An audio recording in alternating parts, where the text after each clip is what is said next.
Welcome to hashtag enlightenment everyone. आज हम class 11 micro economics का एक कॉन्सेप्ट पढ़ने वाले हैं जो है कॉस्ट।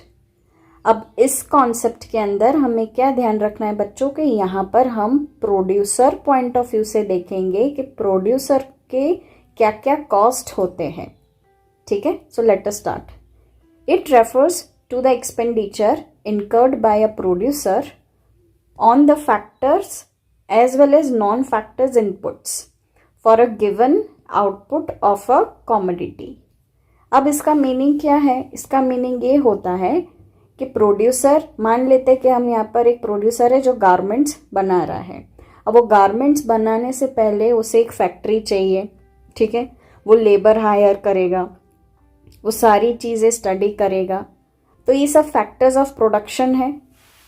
प्लस नॉन फैक्टर यानी जो फैक्टर्स ऑफ प्रोडक्शन के बाहर है, जैसे रॉ मटेरियल है। अब वो गारमेंट बनाने के लिए उससे रॉ मटेरियल की ज़रूरत पड़ेगी, जिसे हम इनपुट्स कहते हैं, जैसे कॉटन है या सिल्क है, नायलॉन है, एक्सेट्रा, जिससे वो गारमेंट बनाएगा, उसे हम कहेंगे कॉस्ट।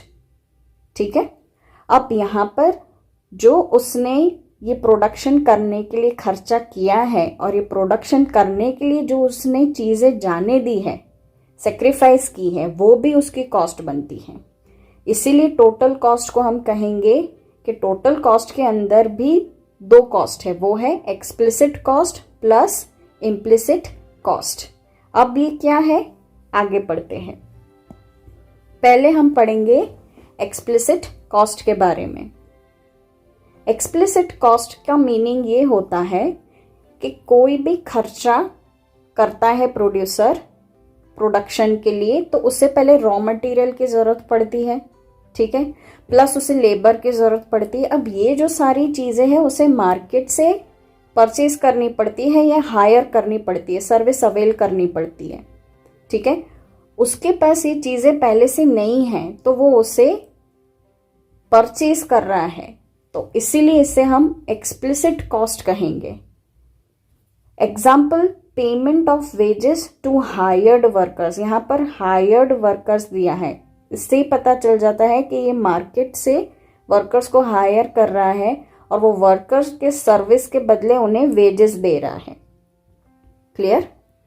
दूसरा है इम्प्लिसिट कॉस्ट। उसका मीनिंग ये होता है कि जो भी प्रोड्यूसर खुद की चीज़ें यूज़ करता है प्रोडक्शन में, फॉर एग्जाम्पल प्रोड्यूसर के पास एक प्रीमाइस पड़ी है, बिल्डिंग है, कोई व्हीकल है, तो वो चाहता तो उसे पर्सनल यूज़ में भी ले सकता था, लेकिन वो पर्सनल यूज़ को सेक्रीफाइस करके वो प्रोडक्शन में ला रहा है, इसीलिए ये इसका इम्प्लिसिट कॉस्ट बनेगा। एग्जाम्पल में देखो, estimated rent on producers own building. इसका मतलब ये है कि प्रोड्यूसर की जो बिल्डिंग है खुद की, वो चाहता तो वो बिल्डिंग भाड़े पर दे सकता था, ठीक है, और रेंट अर्न कर सकता था उससे, लेकिन उसने ऐसा नहीं किया है। उसने वो बिल्डिंग अपने प्रोडक्शन पर्पस के लिए ली है। जैसे हम पीछे पढ़ चुके हैं, मैंने एग्जाम्पल के वे में गारमेंट का दिया है, तो वो प्रोड्यूसर अपनी बिल्डिंग गारमेंट प्रोड्यूस करने में यूज़ कर रहा है।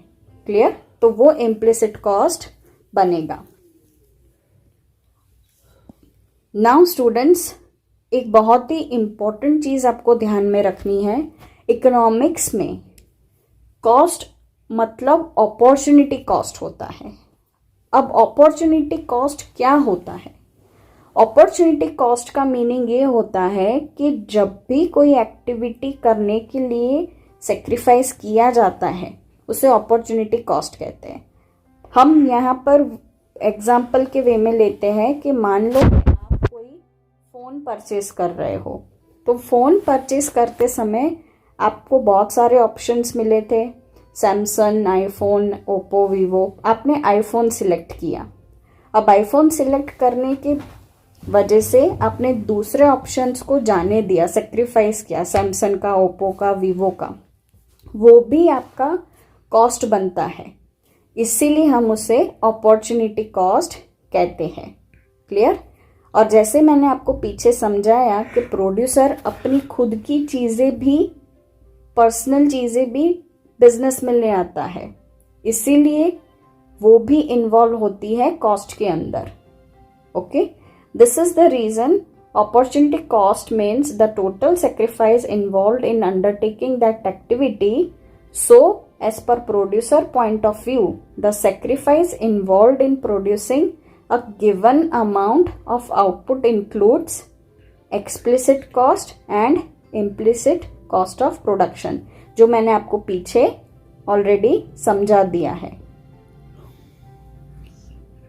नेक्स्ट, कॉस्ट का कॉन्सेप्ट आपको और बेटर समझ में आए इसलिए एक एग्जाम्पल कर लेते हैं। एग्जाम्पल ये है, mister X leaves a job of ₹50,000 and he also evicts his tenant who was paying ₹60,000 per month for the factory premises. Now he becomes an entrepreneur and starts production of garments. He purchases inputs of ₹10 lakhs. Find total cost. Simple है, total cost find करना है आपको और सारे information दी गई है। Information ये दी गई है कि मिस्टर एक्स यहाँ पर है जो एक जॉब कर रहे थे, उन्होंने वो जॉब छोड़ दी और वो जॉब में कितना अर्न कर रहे थे, वो कितना कमा रहे थे, 50,000 पर मंथ। प्लस उन्होंने क्या किया, उन्होंने अपनी एक फैक्ट्री रेंट पर दी हुई थी। अब जिसे रेंट पर दी थी उसे भी कहा कि वो छोड़ दे जगह को, और वो फैक्ट्री प्रीमाइसेस से उनको पहले कितना रेंट अर्न हो रहा था, कितना वो कमा रहे थे जब भाड़े पे दी थी, ₹60,000 पर मंथ।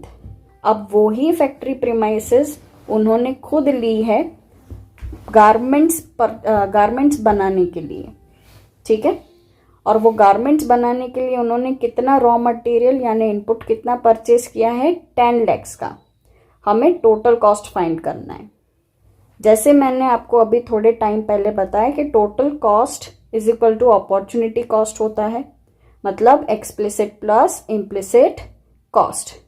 एक्सप्लिसिट कॉस्ट मैंने आपको स्टार्टिंग में एक्सप्लेन किया था, जो भी आप मार्केट से परचेज करते हो या कोई सर्विस अवेल करते हो मार्केट से, तो वो आपकी एक्सप्लिसिट कॉस्ट बनती है। तो यहाँ पर मिस्टर एक्स ने मार्केट से इनपुट्स परचेज किए हैं 10 lakhs के, तो वो उनकी एक्सप्लिसिट कॉस्ट बन जाएगी।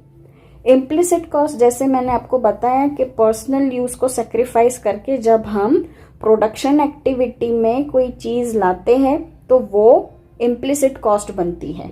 जैसे मिस्टर एक्स ने अपनी जॉब छोड़ दी, प्लस फैक्ट्री प्रीमाइस पे वो जो रेंट अर्न कर रहे थे ₹60,000 वो भी छोड़ दिया, तो ये इनकी इम्प्लिसिट कॉस्ट बनती है।